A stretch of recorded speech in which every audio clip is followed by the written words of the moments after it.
വിഭജന ഭീകരതയ്ക്കെതിരെ BJP കൊല്ലം ജില്ലാ കമ്മിറ്റിയുടെ നേതൃത്വത്തിൽ ജില്ലാ അധ്യക്ഷൻ VB ഗോപകുമാർ നയിക്കുന്ന മൗന ജാഥ ഇതാ കൊട്ടാരക്കരയുടെ രാജവീഥിയിലൂടെ കടന്നു വരികയാണ്. സ്നേഹത്തിന്റെ സാഹോദര്യം. August 14 ഇന്ത്യ വിഭജന ഭീകരതയ്ക്കെതിരെ BJP കൊല്ലം ജില്ലാ കമ്മിറ്റിയുടെ നേതൃത്വത്തിൽ സംഘടിപ്പിച്ചിരിക്കുന്ന മൗന ജാഥ ഇതാ ഈ വാഹനത്തിന് തൊട്ട് പിന്നിലായി കടന്നു വരികയാണ്.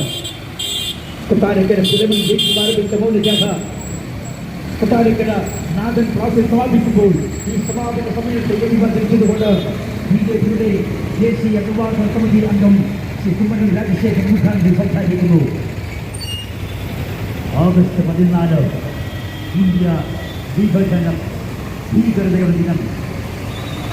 വിഭജന ഭീകരതയ്ക്കെതിരെ BJP കൊല്ലം ജില്ലാ കമ്മിറ്റിയുടെ നേതൃത്വത്തിലുള്ള